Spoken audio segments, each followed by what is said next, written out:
So problem, a solid homogeneous hemisphere rests on a rough horizontal plane against a smooth vertical wall. Show that the coefficient of friction be greater than 3/8. The hemisphere can rest in any position, and if it be less, the least angle that the base of the hemisphere can make with the vertical is cos inverse of 8 mu by 3. If the wall be rough, then the coefficient of friction that show that the angle is cos inverse of 8 mu into 1 plus mu dash by 3 into 1 plus mu dash. So a solid homogeneous sphere. இதுதான் வந்து அந்த solid homogeneous sphere. ஓகேவா, இதை வந்து ஒரு rough horizontal plane மேலே வச்சிருக்கிறோம். So இதுதான் வந்து இந்த horizontal plane, இந்த rough horizontal plane மேலே வச்சிருக்கிறோம். ஸோ இதுதான் வந்து இந்த ஸ்மூத் வெர்டிக்கல் வால். ஸோ பார்த்தீங்க அப்படின்னா வெர்டிக்கல் வால் வந்து ஸ்மூத்தாக இருக்குதுன்னு கொடுத்துருக்குறாங்க. Suppose coefficient of friction, so coefficient of ஃப்ரிக்ஷனை எப்படி டினோட் பண்ணுவோம் அப்படின்னா மியூ அப்படின்னு டினோட் பண்ணுவோம். அந்த கோஎஃபிஷியன்ட் ஆஃப் ஃப்ரிக்ஷன் வந்து 3/8 விட அதிகமாக இருந்துச்சு அப்படின்னா the hemisphere can be rest in any position. So இந்த ஹெமிஸ்பியரை வந்து நம்ம எந்த பொசிஷனில் வேணாலும் வச்சுக்கலாம், அது கீழே வந்து சரியாமல் இருக்கும். சப்போஸ் அது வந்து மியூ வந்து லெஸ் தேன் 3/8 அப்படின்ட்டு ஆயிடுச்சுன்னா தென் அப்போது அது வந்து அந்த ஹெமிஸ்பியர் வந்து சரிய ஆரம்பிக்கும். அப்போது சரியாமல் இருக்கணும் அப்படின்னா நான் அதனோட லீஸ்ட் ஆங்கிள் என்னவா இருக்கணும்னா cos inverse of 8 mu by 3. அதாவது ஹரிசாண்டலோட அந்த ஹெமிஸ்பியர் வந்து மேக் பண்ணக்கூடிய ஆங்கிள் வந்து cos inverse of 8 mu by 3 அப்படிங்கிறத வந்து நம்ம ப்ரூவ் பண்ணணும். இது எப்போ அப்படின்னா இந்த வால் வந்து ஸ்மூத் வெர்டிக்கல் வாலாக இருந்துச்சு அப்படின்னா. அதுவே நம்ம கன்சிடர் பண்ணியிருக்கிற வால் வந்து ரஃப் வாலாக இருந்துச்சு அப்படின்னா தென் ஆங்கிள் வந்து இந்த ஆங்கிள் அப்படிங்கிறத வந்து நம்ம ப்ரூவ் பண்ணணும். ஸோ அதுக்கு நம்ம என்ன செய்ய போகிறோம் அப்படின்னா இந்த ஹெமிஸ்பியர் வந்து ஹரிசாண்டலோட ஏ அப்படிங்கிற இந்த பாயிண்டில் வந்து டச் பண்ணுது அப்படின்ட்டு எடுத்துக்கிடுவோம். பிங்கிற இந்த பாயிண்டில் தான் வந்து வெர்டிக்கல் வாலில் வந்து டச் பண்ணுது அப்படிங்கிற மாதிரி எடுத்துக்கலாம். So LM is the base of the hemisphere. இந்த எல்எம் இருக்குல்ல, இதுதான் வந்து ஹெமிஸ்பியரோட பேஸ் அப்படின்ட்டு எடுத்துக்கலாம். அந்த பேஸுக்கு வந்து சென்டர் பாயிண்ட்டை வந்து சி அப்படின்ட்டு எடுத்துக்கலாம். ஸோ நெக்ஸ்ட் என்னதுன்னா வந்து சென்டர் ஆஃப் கிராவிட்டி எடுக்க போகிறோம். இந்த ஜிங்கிறது தான் வந்து centre of gravity. So centre of gravity வந்து எதில் இருக்குது அப்படின்னா இந்த ரேடியஸ் பார்ட்டில் தான் வந்து இருக்குது. இதை தான் வந்து ஜென்ரலாக நம்ம ரேடியஸ் அப்படின்ட்டு சொல்லுவோம். ஸோ அந்த ரேடியஸ் பார்ட்டில் தான் இந்த ஜிங்கிற வந்து சென்டர் ஆஃப் கிராவிட்டி வந்து இருக்குது. So this is perpendicular to LM. இந்த சிஜி வந்தப்போ பார்த்தாலே தெரியுதுல, சிஜி வந்து பெர்பெண்டிகுலரில் டு எல்எம் அப்படின்ட்டு வந்து இருக்கும். ஸோ சிஜியை வந்து நம்ம என்னென்னு எடுத்துக்கப்படும் அப்படின்னா 3/8 இன்ட்டு ஆர் அப்படின்ட்டு எடுக்கப்படும். ஏன் 3/8 இன்ட்டு ஆர்னு எடுக்கிறோன்னா கொஸ்டின்லேயே கொடுத்துட்டாங்க கோஎஃபிஷியன்ட் ஆஃப் ஃப்ரிக்ஷன் வந்து 3/8 அப்படின்ட்டு. ஸோ இதுதான் வந்து ரேடியஸ் பார்ட் அப்படிங்கிறதுனால சிஜியை வந்து 3/8 இன்ட்டு ஆர் அப்படின்ட்டு எடுத்துக்கலாம். ஸோ இப்போ த ஃபோர்ஸஸ் ஆக்டிங் ஆர் என்னென்ன ஃபோர்ஸஸ் எல்லாம் இதில் ஆக்ட் ஆகும் அப்படின்னு பார்த்தீங்க அப்படின்னா the reaction are perpendicular to the ground. So இதுதான் வந்து கிரவுண்டு. இந்த கிரவுண்டுக்கு பெர்பெண்டிகுலராக இந்த ரியாக்ஷன் ஆருங்கிறது வந்து ஆக்ட் ஆகும். அதுக்கப்புறம் த friction F at the point A. So இந்த ஏக்கு கரஸ்பாண்டிங்காக அதை மாதிரி ஃப்ரிக்ஷனும் வந்து ஆக்ட் ஆகும். இதே மாதிரி பியில் வந்து எஸ்ஸுங்கிற இந்த நார்மல் ரியாக்ஷன் வந்து இருக்கும். The reaction S is perpendicular to the smooth wall B. இதுதான் ஸ்மூத் வால் அப்படிங்கிறதுனால இந்த வாலுக்கு பெர்பெண்டிகுலராக எஸ் இருக்கும். அது மாதிரி இந்த ஏக்கு பெர்பெண்டிகுலராக ஆர் இருக்கும். அது மாதிரி த வெயிட் டபிள்யூ இந்த இருக்குதா, the weight W of the hemisphere acting vertically downwards. இதெல்லாம் தான் வந்து forces acting on the sphere. ஓகேவா, ஸோ அதுதான் வந்து இந்த ஃபஸ்ட்டு பார்ட்டில் வந்து கொடுத்துருப்பாங்க. இது எல்லாமே நம்ம இப்போ பார்த்தது. ஏங்கிறது வந்து point of contact with the rough horizontal plane, பிங்கிறது வந்து ஸ்மூத் வாலோட கான்டாக்டில் இருக்கக்கூடியது, எல்எம்ங்கிறது பேஸு, சிங்கிறது வந்து சென்டர் ஆஃப் த ஹெமிஸ்பியர். அதை மாதிரி சிஜி ஈக்குவல் டு 3/8. அதுக்கப்புறம் என்னென்ன ஃபோர்ஸஸ் எல்லாம் ஆக்ட் ஆகுது அப்படின்ட்டு. So resolving horizontally and vertically we get S equal to F, R equal to W. So பார்த்தீங்க அப்படின்னா இங்கே எஸ் எங்கே இருக்குன்னா இது. ஸோ இந்த ஹொரிசாண்டல் லைனுக்கு நேராக தானே இந்த எஃப்பும் ஆக்ட் ஆகுது. ஸோ இப்போ எஃப்பும் எஸ்ஸும் ஈக்குவல் அப்படின்ட்டு சொல்லிடலாம். அதை மாதிரி இந்த வெர்டிக்கல் ஆருக்கு நேராக தான் நம்மளோட இந்த டபிள்யூ ஆக்ட் ஆகுது. ஸோ அப்போது நம்மளோட டபிள்யூவும் ஆரும் ஈக்குவல், எஃப்பும் எஸ்ஸும் வந்து ஈக்குவல் அப்படிங்கிறத வந்து இந்த டயக்ராம்லேருந்து நம்ம சொல்லிடலாம். Taking moments about A, S into CA equal to W into GD. So S into CA, S எங்கே இருக்குது, இங்கே இருக்குது. ஸோ எஸ்ஸுக்கு நேராக உள்ள மொமெண்ட் பார்த்தோன்னா இந்த சிங்கிற பாயிண்ட்லேருந்து வரக்கூடியது. அப்போது எஸ்ஸுக்கு கரஸ்பாண்டிங்காக சிஏ. ஸோ அதை மாதிரியே டபிள்யூ பார்த்தீங்கன்னா டபிள்யூலேருந்து கரஸ்பாண்டிங்காக தான் இந்த ஜி இருக்குது. ஸோ இந்த ஜிடிங்கிறது வந்து டபிள்யூவில் ஆக்ட் ஆகக்கூடியது. ஸோ டபிள்யூ இன்ட்டு ஜிடி அப்படிங்கிற மாதிரி நம்ம எடுப்போம். therefore S into CA equal to W into GT அப்படிங்கிறத சொல்லலாம். இப்போது இந்த ட்ரையாங்கிள் தான் வந்து டயக்ராம்லேருந்து நான் சின்னதாக எழுதி வச்சுருக்கிறேன். சிடிஜிங்கிற இந்த ட்ரையாங்கிள், இதில் டீட்டாங்கிறது இந்த இடத்துல இருக்குது. அப்போ இதுலேருந்து நம்ம காஸ் தீட்டா கண்டுபிடிச்சோன்னா அட்ஜசன்ட் சைட் பை ஹைபாட்டென்யூஸ், அப்போ ஜிடி பை சிஜி அப்படின்ட்டு கிடைக்கும். அப்போ GT equal to CG into cos theta. Also நம்ம முதலே சொல்லிட்டோம் சிஏங்கிறது தான் வந்து ரேடியஸு. ஸோ ரேடியஸை வந்து நம்ம ஆன்னு வச்சுருப்போம், சிஏ ஈக்குவல் டு ஆர். அப்போ நமக்கு என்னது கிடைக்கும் அப்படின்னா எஸ். ஸோ அப்போ நீங்கள் பார்த்தீங்க அப்படின்னா எஸ் இன்ட்டு ஆர், சிஏ தானே ஆர்ன்னு சொல்லிட்டேன். So this is equal to W into சிஜிக்கு பதிலாக 3/8 ஆர்னு எழுதி வச்சுருக்கிறோமா. அப்போ 3/8 ஆர் இன்ட்டு காஸ் தீட்டா அப்படின்ட்டு கிடைக்கும். ரெண்டு பக்கமும் ஆரை கேன்சல் பண்ணிட்டோன்னா S equal to 3/8 cos theta அப்படிங்கிறது வந்து வரும்.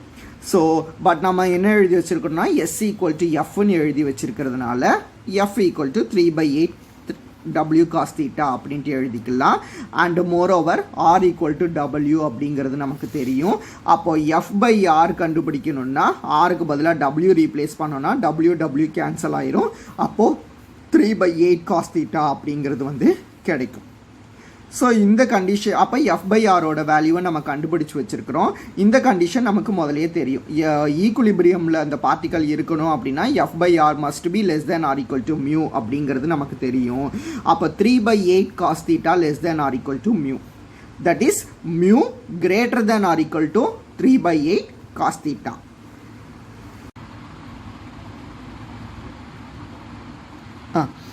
mu greater than or equal to 3/8 cos theta அப்படின்னா if mu is 3/8, muவோட வேல்யூவும் 3/8 ஆயிடுச்சுன்னா ரெண்டு பக்கமும் 3/8 கேன்சல் ஆயிடுச்சுன்னா அப்போ cos theta வந்து less than 1ன்னு வந்துடும். அது வந்து கான்ட்ரடிக்ஷன். ஸோ cos theta 1 விட கம்மியாக இருக்க வாய்ப்பு இல்லை. therefore mu வந்து கண்டிப்பாக greater than or equal to 3/8 அப்படிங்கிறத வந்து நம்ம சொல்லிடலாம். ஸோ அப்போ மியூ வந்து greater than or equal to 3/8 அப்படின்ட்டு இருந்துச்சு அப்படின்னா தென் மியூ இதுலேருந்து என்ன சொல்ல முடியும் அப்படின்னா இதை கிராஸ் மல்டிபிள் பண்ணிங்க அப்படின்னா 8μ/3 that is cos theta less than or equal to 8μ/3 அப்படின்ட்டு கிடைக்கும். Which implies theta less than or equal to cos inverse of 8μ/3. So theta இந்த இடத்துல வந்து less than or equal to cos inverse of 8μ/3 அப்படிங்கிறது வந்து வரும். So that means greater than or equal to less than or equal to கிடையாது. Theta must be greater than or equal to alpha. therefore theta greater than or equal to cos inverse of 8μ/3.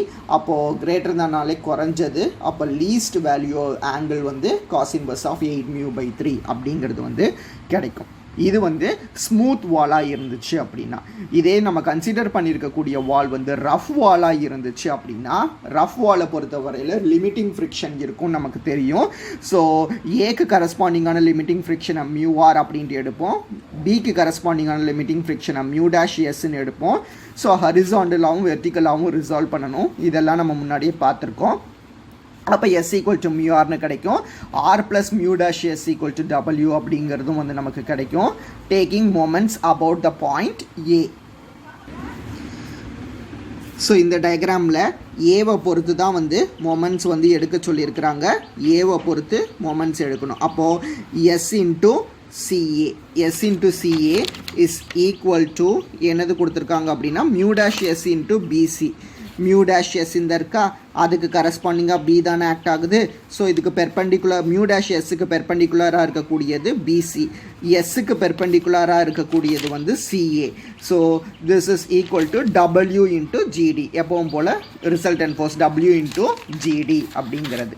So இது எல்லாமே வந்து ரெண்டாவது ஃபிகருக்கு. அப்போ S into CA plus mu dash S into BC equal to W into GD. GDக்கு பதிலாக 3/8 R cos thetaன்னு first கேஸ்லேயே வந்து நம்ம prove பண்ணிட்டோம். CAக்கு பதிலாக R அப்படிங்கிறதும் தெரியும். CA வந்து ஆறுங்கிறதுனால BCயும் வந்து 6. ஸோ த்ரூ அவுட்டாக இந்த ரெண்டாவது லைன்லேருந்து நம்ம என்ன செஞ்சிடலாம்னா த்ரூ அவுட்டாக ஆரை வந்து கேன்சல் பண்ணிடலாம். ஆரை கேன்சல் பண்ணிட்டோம் அப்படின்னா எஸ்ஸை பொதுவாக எடுத்தோம் அப்படின்னா 1 + mu dash அப்படின்ட்டு வரும். So this is equal to 3/8 into W cos theta அப்படிங்கிறது வந்து நமக்கு கிடைக்கும். ஸோ இதுலேருந்து also putting the value of R from 6th equation in 5th equation. So 6th equation இந்த இருக்குதா, ஆரோட வேல்யூவை வந்து நம்ம 5th equationல போட போகிறோம். அப்போ நமக்கு என்னது கிடைக்கும்னா R equal to W minus mu dash S, அதை Sல வந்து நம்ம ரீப்ளேஸ் பண்ணுறோம். ரீப்ளேஸ் பண்ணி மியூவை காமனாக எடுத்தால் இந்த ஈக்குவேஷன் வரும். That is S equal to mu W by 1 plus mu dash. So இதில் அப்போ இதுலேருந்து S தேவைன்னா இது இப்படி கீழே கொண்டுட்டு வந்தால் போதும். அப்போ நமக்கு என்னது கிடச்சிரும்னா LHS 2 ஈக்குவல்னா RHS 2ஐயும் நம்மளால் ஈக்குவேட் பண்ண முடியும். அதை தான் வந்து இங்கே RHSஸை வந்து நம்ம ஈக்குவேட் பண்ணியிருப்போம். mu W by 1 plus mu dash into 1 plus mu dash equal to 3/8 W cos theta அப்படின்ட்டு. Hence cos theta equal to இதை மட்டும் இந்த சைடு கொண்டுட்டு வந்தோம்னா நமக்கு தேவையான இந்த வேல்யூ வந்து கிடச்சிரும். ஸோ நம்ம கன்சிடர் பண்ணியிருக்கக்கூடிய ஆங்கிள் வந்து ரஃப் வெர்டிக்கல் பிளேனில் இருந்துச்சு அப்படின்னா அதனோட ஆங்கிளோட லீஸ்ட் வேல்யூ வந்து இதுவாக இருக்குது அப்படிங்கிறத வந்து நம்ம ப்ரூவ் பண்ணணும். ஸோ இதுவும் வந்து ஒரு யூனிவர்சிட்டி கொஸ்டின்.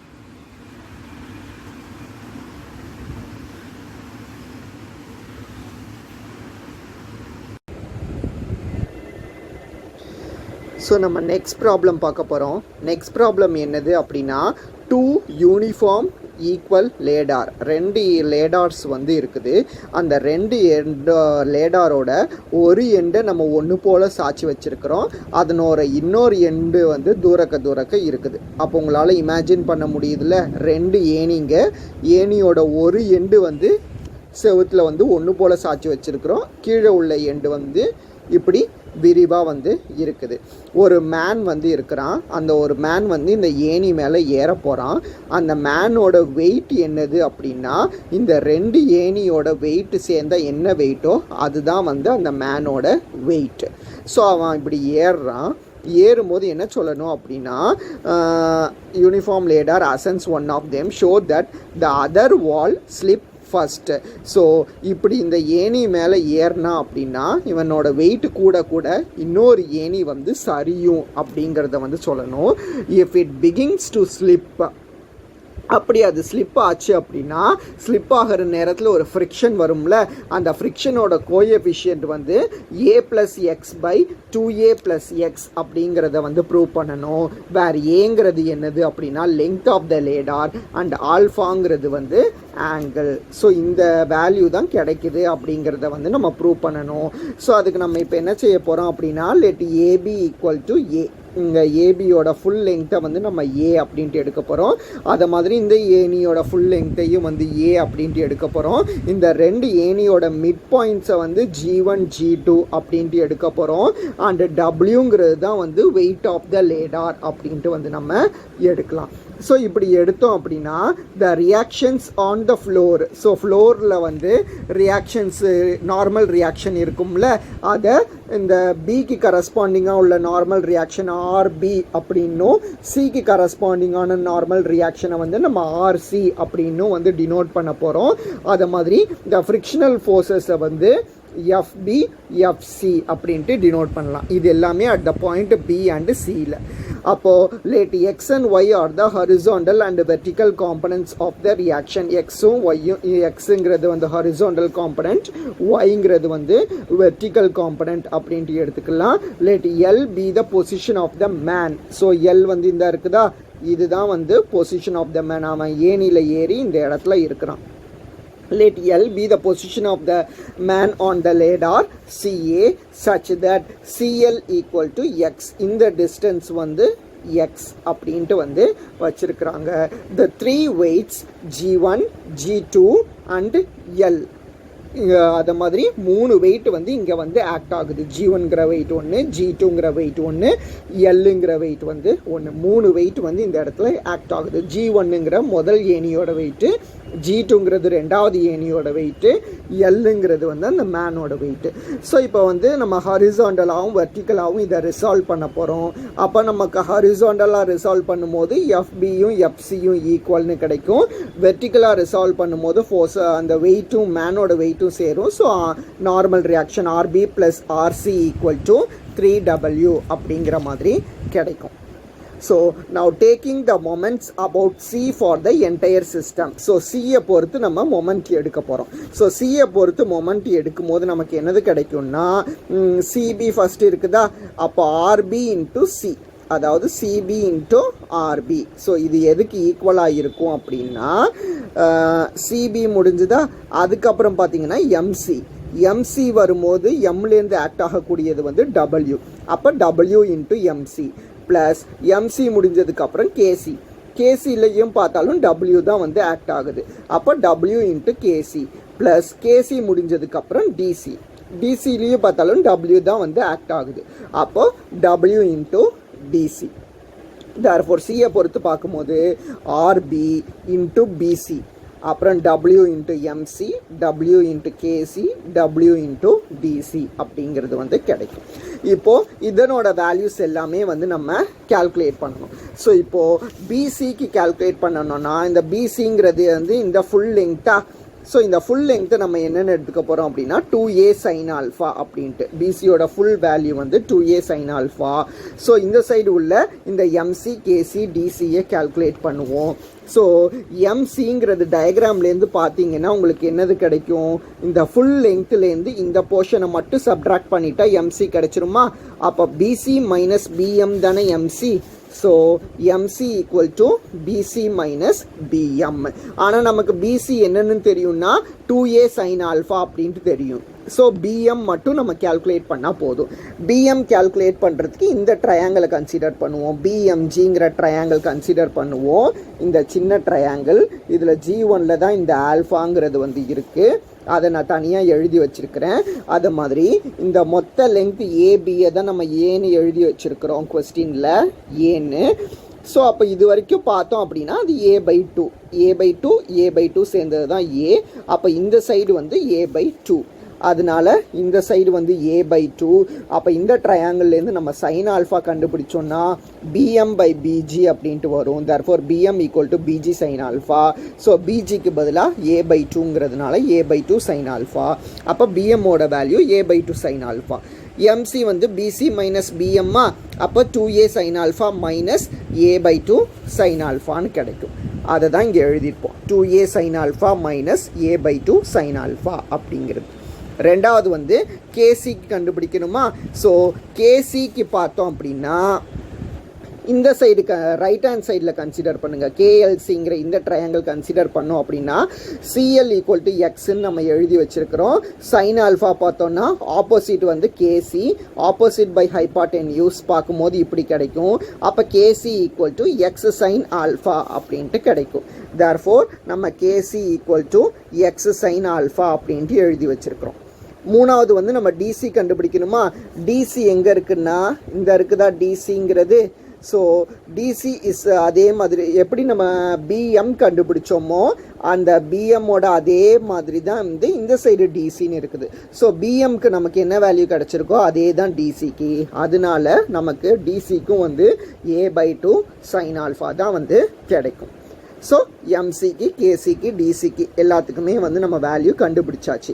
இந்த டபிள்யூவை உள்ள மல்டிபிள் பண்ணி சிம்பிளிஃபை பண்ணுறதெல்லாம் உங்களுக்கே தெரியும். அதை நீங்கள் பார்த்தீங்கன்னா W sin α ப்ராக்கெட்டில் 2A + X அப்படிங்கிறது வந்து கிடைக்கும். ஸோ லெஃப்ட் ஹேண்ட் சைடில் என்னது இருக்குன்னா RB 2A sin αன்னு இருக்குது. அப்போ ரெண்டு பக்கமும் நம்ம sin ஆல்ஃபாவை கேன்சல் பண்ணிடுவோம். அந்த 2A ரைட் ஹேண்ட் சைடில் வரும்போது டினாமினேட்டரில் வரும். அப்போ நமக்கு என்னது கிடைக்கும்னா RB = W/2A × 2A + X அப்படிங்கிற மாதிரி நமக்கு கிடைக்கும். ஓகேவா. ஸோ அப்போ ஆர்பியோட வேல்யூ வந்து கண்டுபிடிச்சாச்சு. ஸோ இப்போ செகண்ட் ஈக்குவேஷனில் பார்த்தோம் அப்படின்னா RCங்கிறது என்னதுன்னா 3W - RB. அப்போ 3W மைனஸ் ஆர்பியோட வேல்யூவை போடுறோம். ஸோ இதையும் வந்து நார்மல் சிம்பிளிஃபிகேஷன் தான். சிம்பிளிஃபை பண்ணிங்கன்னா W/2A into 4A minus X அப்படிங்கிற மாதிரி நமக்கு கிடைக்கும். ஸோ இது வந்து நம்ம இப்போ என்ன செஞ்சுருக்கிறோன்னா அபவுட் த பாயிண்ட் சியில் வந்து மொமெண்ட்ஸை பார்த்துருக்கோம். ஸோ இப்போ இதே மாதிரி வந்து அபவுட் த பாயிண்ட் ஏல வந்து மொமெண்ட் வந்து பார்க்க போகிறோம். ஸோ இதே மாதிரி தான். ஸோ அபவுட் த பாயிண்ட் ஏல மொமெண்ட் பார்த்தோம் அப்படின்னா RB into A sine alpha is equal to FB into A cos alpha plus W into A/2 sine alpha அப்படிங்கிறது வந்து கிடைக்கும். ஏ அட் த பாயிண்ட் ஏன்னா டாப்பில் இருக்குல்ல. ஸோ இதுலேருந்து கண்டுபிடிக்கும் போது ஏ சைன் ஆல்ஃபா மட்டும்தான் வரும். ஆர்பிங்கிற இந்த ரியாக்ஷனுக்கு பார்த்தோம் அப்படின்னா இந்த பகுதியை ஃபுல் லெங்க் நம்ம ஏன்னு வச்சுருக்கிறோம். ஸோ அது a sine alpha is equal to FB into A cos alpha. So பிங்கிறது வந்து இது ஹரிசாண்டல், இது ஏங்கிறது வந்து வெர்டிக்கல். ஸோ அது பொசிஷன் பார்க்கும்போது நமக்கு வந்து இந்த மாதிரி வேல்யூஸ் வந்து கிடைக்கும். ஸோ இப்படி கிடைச்சிது அப்படின்னா இதை அகைன் நீங்கள் சிம்பிளிஃபை பண்ணி எஃப்பி என்ன அப்படிங்கிறத வந்து கால்குலேட் பண்ணணும். ஃபஸ்ட்டு என்ன செஞ்சிடலான்னா த்ரூ அவுட்டாக ஏவை கேன்சல் பண்ணிடலாம். ஏவை கேன்சல் பண்ணிட்டதுக்கப்புறம் இதுலேருந்து இந்த ரெண்டு டேர்ம்லேருந்தும் ஸோ எது இப்போது a sine alpha by a cos alpha எஃப்பியை தானே கால்குலேட் பண்ணுறோம். அப்போ இந்த W/2 சைன் ஆல்ஃபாவை அந்த சைடு கொண்டுட்டு போங்க, அது மைனஸில் வந்துடும். அப்புறம் சைன் ஆல்ஃபாவை பொதுவாக எடுத்திங்கன்னா RB minus W/2 into sine ஆல்ஃபான்னு இருக்கும். மிச்சம் இருக்கிற காஸ் ஆல்ஃபாவை அந்த சைடு கொண்டுட்டு போனீங்கன்னா அது டினாமினேட்டரில் வந்துடும். Therefore FB equal to sine alpha by cos alpha is nothing but tan alpha into RB minus W/2. So இதுக்கப்புறம் என்ன செய்யணும்னா வந்து ஆர்பியோட வேல்யூ ரீப்ளேஸ் பண்ணணும். ஆர்பியோட value W/2A into 2A plus எக்ஸ்ன்னு தெரியும், மைனஸ் W/2 அது அப்படியே வச்சுருப்போம். ஸோ இதுலேருந்து W/2A பொதுவாக எடுத்தோம்னா A ப்ளஸ் எக்ஸ்ன்னு நமக்கு வந்து கிடச்சிரும். ஆனால் நம்ம ஹரிசாண்டலாகவும் ரிசால்வ் பண்ணி வைக்கும்போது எஃப்சி ஈக்குவல் டு எஃப்பின்னு எழுதி வச்சுருக்கிறோம். ஸோ இப்போ எஃப்பியோட வேல்யூ கண்டுபிடிச்சிட்டதுனால இதே தான் வந்து எஃப்சியோட வேல்யூவும். ஸோ எஃப்சி ஈக்குவல் டு இந்த வேல்யூ அப்படிங்கிறத வந்து நம்ம எழுதிடலாம். இப்போ F/R வேல்யூ கண்டுபிடிக்கணும், மியூவோட வேல்யூ. ஏன்னா கோஎஃபிஷியன்ட் ஆஃப் ஃப்ரிக்ஷன் தானே நம்ம ஆன்சர் கொண்டுட்டு வரணும். ஸோ F/R கண்டுபிடிக்கணும். So F/R is equal to எஃபோட வேல்யூ இது டிவைடட் பை ஆரோட வேல்யூ வந்து இது. ஸோ F/R போட்டு சிம்பிளிஃபை பண்ணிங்கன்னா உங்களுக்கு A plus X tan alpha by 2A plus X அப்படிங்கிற மாதிரி கிடைக்கும். ஸோ சிமிலர்லி FC/RC போடணும். ஸோ எஃப்சியோட வேல்யூ இது, ஆர்சியோட வேல்யூ இது, ரெண்டையும் சிம்பிளிஃபை பண்ணிங்கன்னா உங்களுக்கு வந்து இந்த வேல்யூ வந்து கிடைக்கும். ஓகேவா? அப்போ இந்த ரெண்டு கோஎஃபிஷியன்ஸையும் கண்டுபிடிச்சாச்சு. Now 4A minus X difference of 2A plus X, இந்த ரெண்டு வேல்யூஸ்க்கு அதான் இந்த 4A minus X 2A plus X இருக்குல்ல, இதுக்கு டிஃபரன்ஸ் பார்த்தோம் அப்படின்னா ஏங்கிறது கிடைக்கும். அது வந்து கண்டிப்பாக ஒரு பாசிட்டிவ் குவான்டிட்டி. அதனால் நம்ம என்ன சொல்லிடலாம்னா கண்டிப்பாக 4A மைனஸ் எக்ஸ் தான் வந்து கிரேட்டர் தேன் 2A ப்ளஸ் எக்ஸ்ன்னு சொல்லிடலாம். எக்ஸுக்கு நீங்கள் எந்த வேல்யூ போட்டாலும் 4A மைனஸ் எக்ஸ் தான் வந்து பெரிய வேல்யூவாக உங்களுக்கு வந்து கிடைக்கும். ஸோ அதுக்கு ரெசிப்ரோக்கல் எடுக்கும் போது ஆட்டோமேட்டிக்காக இந்த வேல்யூ வந்து சின்னதாயிரும்.